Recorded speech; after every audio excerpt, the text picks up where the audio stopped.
नमस्कार, आप देख रहे हैं पहाड़ टीवी और मैं हूं आपके साथ स्मिता पटवार। चलिए रुक करेंगे उत्तराखंड की तमाम बड़ी खबरों का, लेकिन उससे पहले एक नजर आज की हेडलाइंस पर। उत्तराखंड बीजेपी अध्यक्ष महेंद्र भट्ट ने किया नई टीम का ऐलान, 30 से अधिक लोगों को दी गई जगह। मसूरी घनानंद इंटर कॉलेज परिसर में भूस्खलन के बाद पुस्ता गिरने से कॉलेज का एक भाग हुआ क्षतिग्रस्त। उत्तराखंड में 30 सितंबर तक बूस्टर डोज लगेगी निःशुल्क, उसके बाद लिया जाएगा शुल्क। नाबालिग के साथ दुष्कर्म करने वाले आरोपी को मसूरी पुलिस ने किया गिरफ्तार, भेजा जेल। भाजपा प्रदेश अध्यक्ष महेंद्र भट्ट के नेतृत्व में नई टीम का गठन हो गया है। आपको बता दें कि भाजपा ने इस नई टीम में जातीय और क्षेत्रीय समीकरण साधते हुए एक संतुलित टीम बनाई है।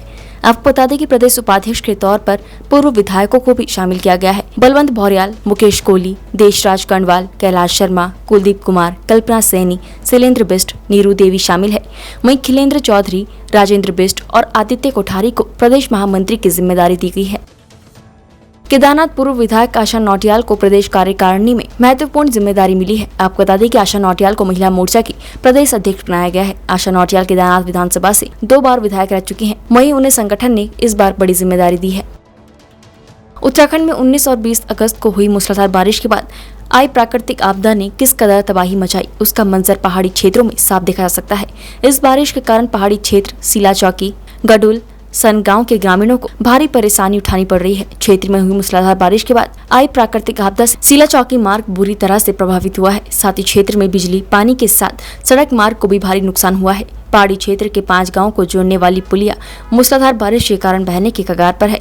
ग्रामीणों ने बताया कि क्षेत्र को जोड़ने वाली एकमात्र पुलिया के टूटने से क्षेत्र में जरूरी सामान की आपूर्ति भी बाधित हो गई है, जबकि स्कूली बच्चों को भी जान जोखिम में डालकर पढ़ाई के लिए स्कूल जाना पड़ रहा है। वहीं क्षेत्र में हुए नुकसान का जायजा लेने डोईवाला के विधायक बृजभूषण गैरोला ने क्षेत्र में स्थलीय निरीक्षण कर क्षेत्र के लोगों से मुलाकात की।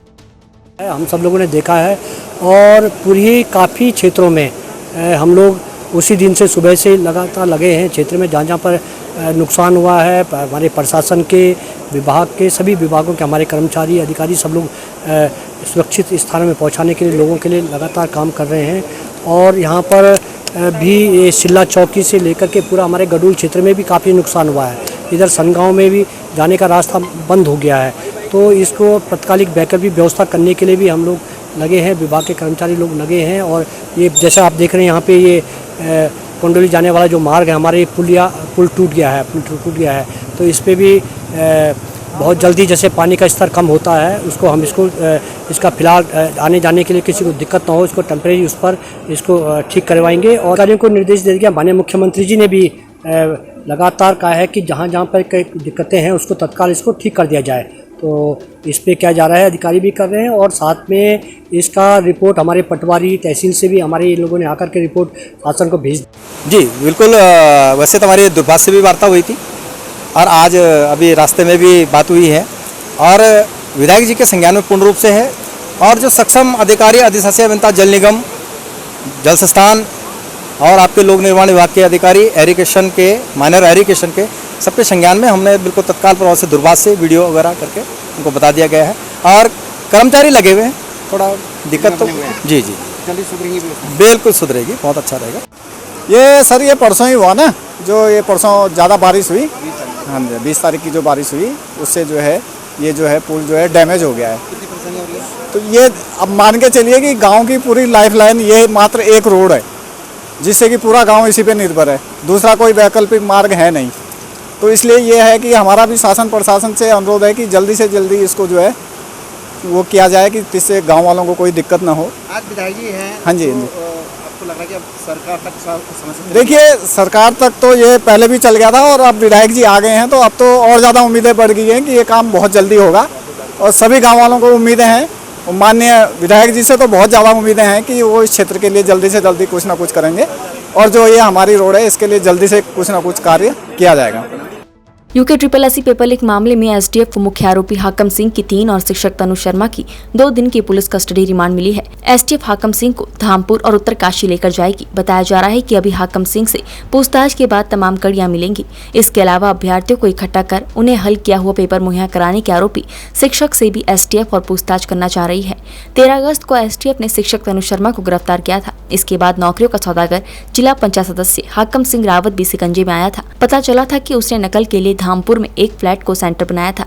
वहाँ दर्जनों अभ्यर्थियों को नकल कराई गई। इसी सेंटर से उन्हें परीक्षा केंद्रों तक ले जाया गया। ये सेंटर हरिद्वार और कुमाऊं के अभ्यर्थियों के लिए बनाया गया था। इसके अलावा उसने देहरादून और उसके आसपास के अभ्यर्थियों को भी नकल कराई थी। बैंकॉक से लौटते ही एसटीएफ ने उसे पूछताछ के लिए हिरासत में लिया था।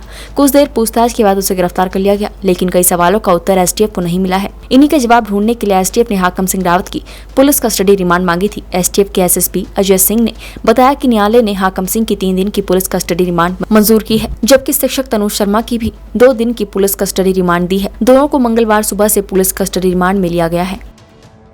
भले ही सरकारें शिक्षा व्यवस्था में सुधार लाने के लाख दावे कर लें, लेकिन उसके बावजूद भी जमीनी हकीकत ठीक उलट है। आज भी कई स्कूलों के भवन जर्जर अवस्था में हैं, जहां छात्र छात्राएं जान जोखिम में डालकर पढ़ने को मजबूर हैं। विकासखंड कोटाबाग में पढ़ने वाले बोहराकोट क्षेत्र में स्थित राजकीय प्राथमिक विद्यालय की हालत खस्ताहाल है, जो हादसों को दावा दे रही है। आपको बता दें कि बोहराकोट क्षेत्र में स्थित राजकीय प्राथमिक विद्यालय की हालत खस्ताहाल है, जो हादसों को दावा दे रहा है। स्थानीय लोग भवन की जर्जर हालत के लिए जनप्रतिनिधियों और उच्च अधिकारियों को कई बार पत्र लिख चुके हैं, लेकिन हालात जस के तस बने हुए हैं। रामनगर पहुंचे प्रदेश के उच्च शिक्षा मंत्री डॉक्टर धन सिंह रावत से जब हमने कोटाबाग विकासखंड के बोहराकोट राजकीय प्राथमिक विद्यालय के जर्जर हालत की बात की, तो उन्होंने कहा कि हमने इसमें डीपीआर बनाने को लेकर आदेश कर दिए हैं। तुरंत ही उनका जीर्णोद्धार का कार्य शुरू कर दिया जाएगा। देखिए, ऐसा है कि सरकार की तरफ से जितने भी विद्यालय जीर्ण शीर्ण हैं, क्योंकि डिग्री कॉलेज तो कोई भी जीर्ण शीर्ण है, अगर बेसिक के हैं, माध्यमिक विद्यालयों की बात तो उनकी डीपीआर बनाने के लिए सरकार की तरफ से ऑर्डर हो गए हैं और जितने भी विद्यालय जीर्ण शीर्ण हैं उनको ठीक किया जाएगा। नए विद्यालय भी दिए जाएंगे, नई बिल्डिंगें भी दी जाएंगे। सरकार से पैसों की कमी स्थिति तो इसको हो गए 3 मतलब इसको हो गए करीबन 10-12 साल से भी ज्यादा हो गए। स्कूल गिरने वाला हो रहा है, बच्चे कहीं दब न जाए, मतलब बच्चे सब बाहर से पढ़ रहे हैं, कभी तो बारी बंद होती फिर अंदर ले जा रहे हैं, कभी बाहर ला रहे हैं, डर के आ रहे हैं बच्चे यहाँ पर। कभी हो न जाए कि मतलब परिवार को कोई खत्म ना हो जाए, बाहर से डरी भी रहो, अंदर ले जा रहे हैं फिर पढ़ा रहे हैं। फिर क्या करते हैं बेचारे, कहाँ बैठाते हैं यार। हमारे यहाँ सर भी इतने बढ़िया आदमी आए बेचारे, क्या बताऊँ। हाँ, ये मौत के ही मुझ पर पढ़ाई कर रहे हैं, बिल्कुल गिर ना जाए इसमें। कभी हम बैठते भी हमें खुद ही डर लगती है इसके अंदर। इसी स्थिति स्कूल की हमारे यहाँ बाराकोट का स्कूल बिल्कुल गिरने वाला हो रहा है, बच्चे कहीं दब न जाए पढ़ाई में भी। मतलब यहाँ पर 30-35 बच्चे हैं और स्कूल को 12 हाल इसको बना दो, जैसे तैसे इसको बनाओ और कभी कोई कुछ ना हो ना जाए इसमें, कोई बच्चे कहीं दब ना जाए। उत्तराखंड में लगातार हो रही बारिश ने कई जगह कहर बरपाया है, जिसको लेकर मसूरी में भी कई जगह भारी नुकसान हुआ है। उसी को लेकर सोमवार को मसूरी अटल आदर्श उत्कृष्ट विद्यालय घरानंद इंटर कॉलेज परिसर के पुस्ते का बड़ा भाग भूस्खलन की जड़ में आने से क्षतिग्रस्त हो गया, जिससे भूस्खलन की चपेट में कॉलेज के कक्षा 6 से कक्षा 8 की बिल्डिंग को नुकसान पहुंचा है। कॉलेज के प्रधानाचार्य रवि उनियाल ने बताया कि कॉलेज के हुए नुकसान की सूचना स्थानीय प्रशासन को दी गई। घटना की सूचना मिलने पर नायब तहसीलदार भोपाल सिंह चौहान प्रशासनिक टीम के साथ मौके पर पहुंचे और कॉलेज को हुए नुकसान का आकलन कर रिपोर्ट उच्च अधिकारियों को भेजी गई है। अभी घरानंद इंटर कॉलेज के प्रिंसिपल सर का एक लेटर मेरे पास आया कि हमारा 20 तारीख को यहाँ पुस्ता गिरा है बारिश के कारण। मैं यहाँ मौके पे आया हूँ। अब मैंने भी देखा है यहाँ जो इनका क्लासरूम उसके आगे का एक पुस्ता गिरा हुआ है, 20 फीट करीब लंबा होगा पुस्ता गिरा है। वैसे फिलहाल तो कोई ऐसी भवन को कोई नुकसान की वो नहीं आता है।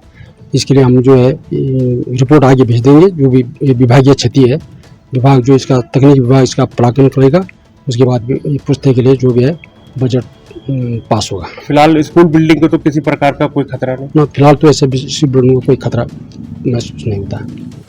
जनपद नैनीताल से 10 किलोमीटर दूर भवाली चिकित्सालय सैटोरियम का औचक निरीक्षण प्रदेश के चिकित्सा स्वास्थ्य सहकारिता उच्च शिक्षा मंत्री डॉक्टर धन सिंह रावत ने किया। निरीक्षण के दौरान उन्होंने सैनिटोरियम में टीबी मरीजों के वार्डों में जाकर उनके स्वास्थ्य, औषधि, भोजन व्यवस्था आदि के बारे में विस्तार से जानकारी ली। स्वास्थ्य मंत्री ने कहा कि उत्तराखंड को 2024 तक टीबी मुक्त राज्य बनाना है। इसके लिए अभियान चलाकर लोगों को जागरूक करना होगा। साथ ही उन्होंने कहा कि प्रदेश में बूस्टर डोज कोविड-19 वैक्सीनेशन 30 सितम्बर तक निःशुल्क लगाई जाएगी। उसके बाद बूस्टर डोज के लिए शुल्क देना पड़ेगा। बड़ा अभियान चलाया है उत्तराखंड को 2024 तक टीबी मुक्त किया जाए और इसके लिए हर मरीज को आइडेंटिफाई किया जाए, हर जिले में, हर कस्बे में, हर ब्लॉक में। और जो मरीज आइडेंटिफाई हो रहे हैं उनको 100% दवाइयाँ फ्री दी जाएंगी, 500 रुपये मासिक भी दिया जाएगा और एक मरीज को एक आदमी गोद भी देगा, ताकि वो उसकी दवाई की चिंता भी करता रहेगा कि वो समय पर दवाई ले रहा है कि। और एक बड़ा व्यापक अभियान हम टीबी मुक्त उत्तराखंड के लिए बना रहे हैं। मैं प्रधानमंत्री जी की ओर से भी धन्यवाद दे रहा हूँ कि उन्होंने इसकी सराहना की है कि उत्तराखंड इस टीबी मुक्त अभियान में लीड कर रहा है। डोईवाला की रानी पोखरी भोजपुर ग्राम पंचायत क्षेत्र में बहुउद्देशीय शिविर का आयोजन किया गया। शिविर में मुख्यतः 13 विभागों के अधिकारियों की उपस्थिति अनिवार्य थी, लेकिन लोक निर्माण विभाग, सिंचाई और बिजली विभाग के अधिकारियों की उपस्थिति न होने के कारण समस्या लेकर पहुंचे जनप्रतिनिधियों और लोगों ने नाराजगी व्यक्त की, जिस पर उप जिलाधिकारी ने कहा कि शिविर में जो विभाग नहीं पहुँच पाए हैं उन्हें पत्र नहीं भेजा गया था, जिनकी समस्याएं उप जिलाधिकारी द्वारा स्वयं सुनी गई और समस्याओं का निस्तारण करने का आश्वासन भी दिया। यहाँ पे लगा है भोजपुर में, और ऐसे शिविर हमारे हर क्षेत्रों में लग रहे हैं।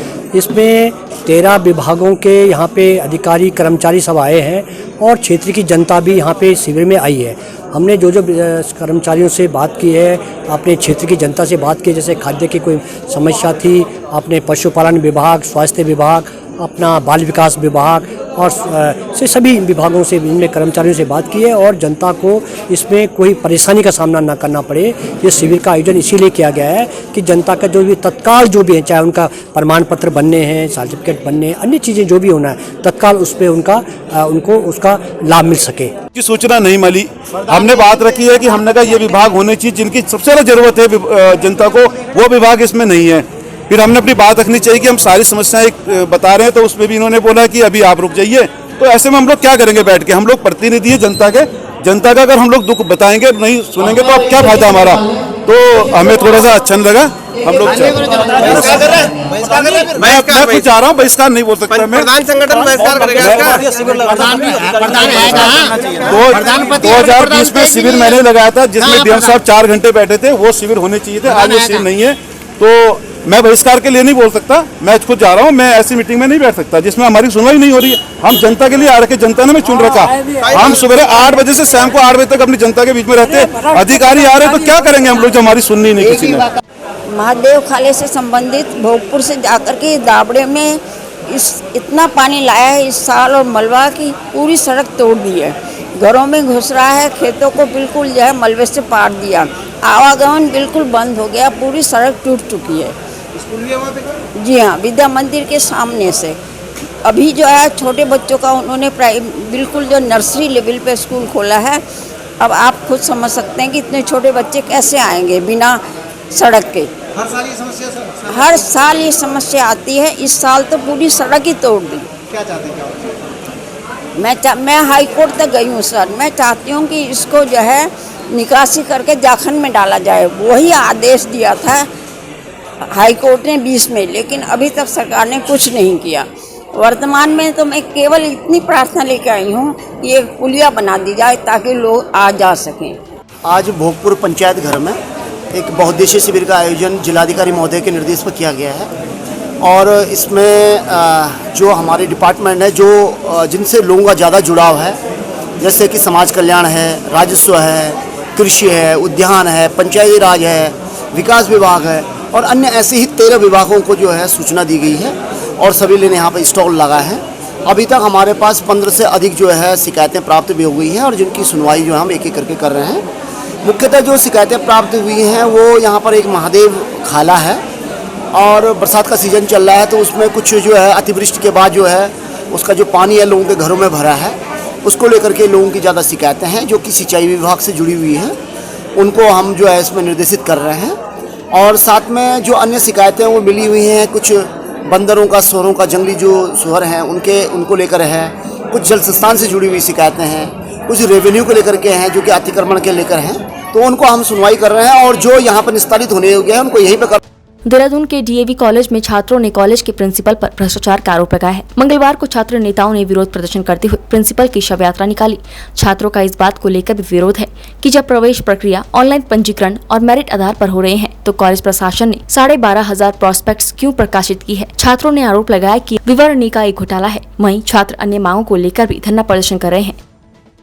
चमोली के नंदानगर विकासखंड स्थित सिद्धपीठ कुरुड़ मंदिर में मां नंदा देवी की डोलियां कैलाश विदा होने के साथ 3 दिवसीय नंदा लोकजात मेले कुरुड़ में हंस कल्चरल सेंटर नई दिल्ली द्वारा आयोजित सेवा भी सम्मान भी कार्यक्रम के तहत 3 दिवसीय भंडारे का भी विधिवत समापन हो गया है। भंडारे के समापन के साथ ही सेवा भी सम्मान भी कार्यक्रम के तहत नंदा देवी मंदिर समिति को 40 कुर्सियां भी भेंट की गई। आपको बता दें कि 20 अगस्त से 22 अगस्त तक नंदाधाम सिद्धपीठ कुरुड़ में 3 दिवसीय मेले का आयोजन किया गया था, जिसमें मां नंदा के दर्शनों के लिए पहुंचने वाले श्रद्धालुओं के लिए हंस कल्चरल सेंटर नई दिल्ली द्वारा कुरुड़ में ही भंडारे का आयोजन किया गया, जिसमें हजारों की संख्या में श्रद्धालुओं ने पहुंचकर प्रसाद ग्रहण किया। माता मंगला देवी और भोले जी महाराज का हम बहुत बहुत धन्यवाद करना चाहते हैं, जिन्होंने 3 दिवसीय मेला में यहाँ पे भंडारे का आयोजन किया। और जो भी जनता है वो यहाँ से भूखी नहीं गई है और सारी जनताओं ने यहाँ पे भोजन किया है। और जो स्कूलों के बच्चे भी हैं छोटे छोटे, वो बच्चे, उन बच्चों को भी यहाँ पे भोजन की व्यवस्था। और यहाँ पे जो चेयरें मिली है हमें, 20 चेयरें हमें ग्राम पंचायत के लिए मिली है और 20 हमें मंदिर समिति के लिए मिले हैं। तो हम उनका भी बहुत बहुत धन्यवाद करना चाहते हैं। आप जनपद नैनीताल के राज्य अतिथि सेले हाल में कैबिनेट मंत्री डॉक्टर धन सिंह रावत ने सहकारिता सम्मेलन में प्रतिभाग करते हुए कहा कि देश के प्रधानमंत्री का सपना है कि अंतिम छोर पर खड़े व्यक्तियों तक केंद्र और राज्य सरकार की योजनाओं का लाभ पहुंचे, जिसके लिए सभी को आपस में तालमेल बनाकर कार्य करने की जरूरत है। उन्होंने कहा कि पहले की सरकारों के समय सहकारिता समितियां 56 करोड़ के घाटे में थी। जब से देश के प्रधानमंत्री और सीएम के नेतृत्व में कार्य किया जा रहा है, तब से 150 करोड़ के मुनाफे में चल रहा है। उन्होंने कहा कि आज गांव का प्रत्येक व्यक्ति सहकारिता विभाग के बारे में जानकारी रखता है, क्योंकि इन विगत 5 सालों में सहकारिता विभाग ने बहुत सराहनीय कार्य किया है। 150 करोड़ रुपए की प्रॉफिट और अभी तक हम लोगों ने 6.25 लाख से ज्यादा किसानों को 0% में ऋण दिया। लगभग 4000 से ज्यादा समूह को अभी तक हम 5-5 लाख रुपए 0% पे दे चुके हैं। और हमारी हमेशा जो प्रधानमंत्री जी का विजन है, हमारे गृह मंत्री जी का विजन है, हमारे मुख्यमंत्री जी का विजन है कि गरीब आदमी की चिंता हमारी सरकार को करनी है। हम उसी विजन को लेके काम कर रहे हैं और हर किसान को हमें चाहते हैं कि उसकी आय दुगनी कैसी हो। कोऑपरेटिव क्षेत्र से हम उसको सहयोग करते हैं और मैं ये कह सकता हूँ कि हमने ये भी तय किया है कि जो किसान का बेटा अगर उच्च शिक्षा ग्रहण करना चाहता है, वो IAS PCS बनना चाहता है, अगर वो प्री के बाद अगर उसको पैसे की दिक्कत होगी तो कोऑपरेटिव विभाग वह उसको सहयोग। हम अपने प्रदेश के हर जिले के एक किसान, 13 किसानों को 2-3 देशों की यात्रा में भेजेंगे, जहाँ की बहुत अच्छा काम हो रहा है, ताकि हमारा किसान वहाँ से सीख के आ जाए। तो ये भी हम लोग कर रहे हैं। और नवंबर के बाद कोऑपरेटिव के चुनाव होने हैं। मैंने आज ये कहा सबको कि वह सदस्यता सबके लिए होनी चाहिए, ज़्यादा से ज़्यादा किसानों को कोऑपरेटिव में जोड़ना चाहिए। और मैं कह सकता हूँ कि मुख्यमंत्री जी के नेतृत्व में हमारा विभाग बहुत अच्छा काम कर रहा है और जो भी किसानों की दिक्कतें होंगी वो हम जो है सरकार ऊपर से कोऑपरेटिव एक ऐसा सेक्टर है जो कि पैक्स से लेकर और अपेक्स तक योजना है। और मैं कह सकता हूँ कि हमारे राज्य में हम मुख्यमंत्री घसियारी कल्याण योजना लाए, वो भी हर गांव के लिए। हम दीनदयाल उपाध्याय योजना ला रहे हैं, वो भी हर गांव के लिए। हर जनपद उत्तरकाशी की नगर पालिका चिन्याली सौट की 10 सूत्रीय जन समस्याओं और नगर पालिका क्षेत्र में ऑल वेदर निर्माण कार्य से प्रभावित सिंचाई, नलकूप, पेयजल, विद्युत विभाग की लाइनें क्षतिग्रस्त होने के साथ आमजन के पुश्तैनी रास्तों का निर्माण किए जाने, वार्ड नंबर 6 नागनी धनपुर में राष्ट्रीय राजमार्ग पर बरसात के समय जलभराव समस्या का समाधान किए जाने आदि समस्याओं को लेकर कल से तहसील कार्यालय परिषद चिन्याली सौन में सुमन बडोनी द्वारा अनिश्चितकालीन भूख हड़ताल प्रारंभ कर दी गई है। भूख हड़ताल को नगर पालिका क्षेत्र के लोग और जनप्रतिनिधियों द्वारा अपना समर्थन दिया गया है। पिथौरागढ़ जिले के मल्ला जोहार ग्राम पंचायत बिलजू में एक ऐसी तस्वीर सामने आई है जहां पर स्थानीय लोग अपने जीवन को दांव पर लगाकर नाले को पार करते हैं। पहाड़ के जीवन में इस प्रकार की कठिनाइयां अनेकों बार लोगों को झेलनी पड़ती है। ऐसी तस्वीरों को देखने के बाद भी शासन और प्रशासन जागरूक नहीं हो पाते हैं। जसपुर क्षेत्र में शादी का झांसा देकर शारीरिक संबंध बनाने का मामला सामने आया है, जिसमें पीड़ित महिला ने आरोपी युवक के खिलाफ मुकदमा दर्ज कर कार्यवाही की मांग की है। आपको बता दें कि दिन प्रतिदिन दुष्कर्म जैसी घटनाओं का ग्राफ बढ़ता जा रहा है। जसपुर क्षेत्र अंतर्गत एक महिला ने शिकायत में बताया कि उत्तर प्रदेश के जनपद बिजनौर के रहने वाले एक युवक ने शादी का भरोसा दिलाकर पिछले 1 साल से उसके साथ कई बार शारीरिक संबंध बनाए और अब शादी से इंकार करने लगा। जसपुर कोतवाली में एक महिला के द्वारा जो है एक प्रार्थना पत्र दिया गया कि एक व्यक्ति के द्वारा उनके साथ जो है शादी का झांसा देकर दुष्कर्म की घटना की गई है। तो इसमें जांच की गई और उसमें 376 IPC में अभियोग पंजीकृत कर लिया गया है और अब विवेचना जारी है। विवेचना में जो भी तथ्य सामने आएंगे उसके हिसाब से आगे की कार्रवाई की जाएगी। जनपद उधम सिंह नगर के सीमांत खटीमा में सहकारी गन्ना विकास समिति लिमिटेड के सभागार में गन्ना पेराई सत्र 2022 और 2023 को लेकर क्षेत्र के प्रगतिशील किसानों और विभाग के अधिकारियों समिति के चेयरमैन के साथ एक संयुक्त बैठक की गई। बैठक में चर्चा परिचर्चा कर विभाग द्वारा जारी सट्टा नीति में सुधार और संशोधन के लिए किसानों के सुझाव प्राप्त किए गए। किसानों ने गन्ना सप्लाई में प्रतिवर्ष होने वाली समस्याओं, भुगतान, पर्चियों का सुचारू न होना, क्रय केंद्रों पर ट्रांसपोर्टेशन और सप्लाई सदस्यों को प्रतिवर्ष दस्तावेज जमा कर नवीनीकरण आदि समस्याओं को प्रमुखता से रखकर सुधार की मांग की। आज गन्ना समिति खटीमा में जो सट्टा नीति के संबंध में जो आज बैठक माननीय समस्त कृषकों के साथ हुई है, उसमें जो पिछले साल की सट्टा नीति थी, तो शासन से उच्च अधिकारियों द्वारा हमारे पास एक आदेश आया है, जिसमें पिछले साल की सट्टा नीति के संबंध में कुछ सुझाव मांगे थे। आज हमने खटीमा गन्ना सोसाइटी में बैठक कर माननीय चेयरमैन साहब और बोर्ड के और कृषकगणों के साथ में एक बैठक संपन्न की है और उसमें अनेक सुझाव संशोधन करने के लिए हैं, तो हम उसको उच्च स्तरीय प्रेषित कर दिया जाएगा। गई है अभी इस बारे में कुछ कहना ठीक नहीं है। अभी हमारे कृषकों द्वारा जो संशोधन दिए गए हैं, जो अपने प्रस्ताव में दिए गए हैं, उसको हमने उच्च स्तरीय बैठक होगी, उसमें अपने प्रस्ताव भेज देंगे। तो सट्टा नीति के बारे में ये था कि पिछले बार जो 85% में थी, तो इस बार उसको बदलने के लिए काश्तकारों की राय बनी। और दूसरा, जो सरकार की तरफ से इस बार नया इन्होंने कह दिया कि आपके एक तो जो सप्लाई सट्टे हैं हर बार रिन्यूअल करने के लिए कह दिया इन्होंने, तो उसके लिए काश्तकार कुछ विरोध कर रहे हैं कि हर बार रिन्यूअल का नहीं होना चाहिए। जब एक बार सप्लाई हो रहा है तो गन्ना, क्योंकि अगर हर बार रिन्यूअल होगा तो फिर उनको पेड़ी करने का बेनिफिट नहीं मिल सकेगा, इसलिए किसानों ने कुछ विरोध भी करा। बाकी मेन दिक्कत जो यहाँ पे काश्तकारों की ये थी कि पिछली बार जो गन्ना सप्लाई हुआ है उसमें ट्रांसपोर्टरों की भूमिका के ऊपर मेरी इस दिन मीटिंग में, जब गन्ना मंत्री ने मीटिंग ली थी, हम लोग भी गए थे रुद्रपुर में, तो उसमें मैंने ये बात उठाई थी कि एक ठेकेदार के पास 3 गाड़ियाँ होती हैं, 5-5 सेंटर वो ले लेता है, जिससे गन्ना जो सप्लाई में इतनी बड़ी दिक्कत आई। 15-15 दिन ट्रालियाँ वहाँ खड़ी रही, किसानों का गन्ना सूखा, चीनी मिल को उसमें नुकसान हुआ। उसके लिए हम लोगों ने आवाज़ उठाई, हमने कहा भी ये काश्तकारों के भी तरफ से मांग थी कि ये जो है कम से कम एक सेंटर पे 2 गाड़ी तो पक्की होनी चाहिए। सर क्या कहना चाहिए? काश्तकार जो सप्लाई काश्तकार है उनको थोड़ी दिक्कत आ रही है, आएगी इस बार। जो है ये कह रहे हैं कि जो स्टाम है आपके पास आप दो, लेकिन उसमें थोड़ा संशोधन ये कर दिया कि इन्होंने ये नहीं कहा कि हम गन्ना नहीं खरीदेंगे, गन्ना खरीदेंगे लेकिन उसके डॉक्यूमेंट्स हर साल आपको देने पड़ेंगे, ताकि आप कल को कोई भी किसी भी तरह का ये क्लेम ना कर सको कि हम लोग तो भैया इस भूमि पे इतने सालों से काश्तकारी कर रहे हैं, कोर्ट में कल को कोई इसमें चीनी मिल को या सोसाइटी को दिक्कत हो, इस वजह से ये लिया गया है। क्या समाधान? ये बहुत बड़ी है। तो स्टारगंज चीनी मिल को कमीशन मिल गया है और हमारा जो यहाँ की सोसाइटी खटीमा सोसाइटी है, इसको नहीं मिला। इसका हमारा 42,50,000 रुपये बकाया है और हम लोग इसके बारे में कई बार राब्ता कायम कर चुके हैं, लेकिन अब हमारा प्रोग्राम ये बन रहा कि गन्ना मंत्री के समक्ष जाएँ, जाके उनको अपनी मांगे रखें कि अगर नहीं मिलता तो स्टारगंज गन्ना सोसाइटी को भी नहीं मिलता। स्टारगंज जब है पैसा उनको दे दिया, हमारा रोका किस लिए रोका गया? बेचारे 5-5 महीने से इन लोगों को तनख्वाह नहीं मिली, बीच में रक्षाबंधन का इनका त्यौहार भी है, काफ़ी दिक्कतों का इन लोगों को संकेत में समाधान तो होगा ही होगा। थोड़ा समाधान ना होने वाली तो खैर कोई बात नहीं, ऐसी स्थितियाँ पहले भी आती रही हैं, लेकिन समाधान तो होगा ही होगा, इसके लिए। जैसे कि भाद्रपद मास में हर वर्ष आठों पर्व धूमधाम से मनाया जाता है, इस वर्ष भी आठों पर्व की जगह जगह पर धूमधाम देखने को मिल रही है। इस पर्व में महिलाओं द्वारा अनाज के पौधों से बने गौरा महेश्वर की पूजा की जाती है और गौरा महेश्वर को अनेक प्रकार के फल फूल इत्यादि चढ़ाए जाते हैं। महिलाएं अपने अटल सौभाग्य के लिए इसमें 7 और 8 का व्रत भी लेती हैं।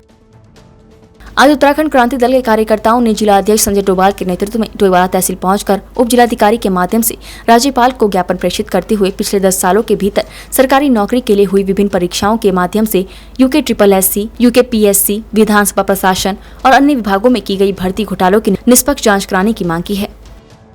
डिमांड यही है कि आज से 10 वर्षों से पहले से जो भी जितनी भी अभी तक जो सरकारी नियुक्तियाँ हुई हैं, इन सब में कहीं ना कहीं घोटाले के तार जुड़े हुए हैं। जैसे आज आप UKSSC में देख रहे हैं कि किसी प्रकार के जितने भी हैं, इसमें सिर्फ छोटी छोटी मछलियां पकड़ में आ रही हैं, जो असली जो मगरमच्छ हैं वो अभी भी वंचित हैं। इसलिए हमने CBI से जांच की मांग की है, ताकि जो बड़ी मछलियां हैं वो भी जो है सामने आए, पकड़ में आए। ये हमने राज्यपाल महोदय को प्रेषित किया है द्वारा उप जिलाधिकारी महोदय के माध्यम से। उत्तराखंड की तमाम बड़ी खबरों में फिलहाल इतना ही। बाकी खबरों के लिए देखते रहिए पहाड़ TV। नमस्कार।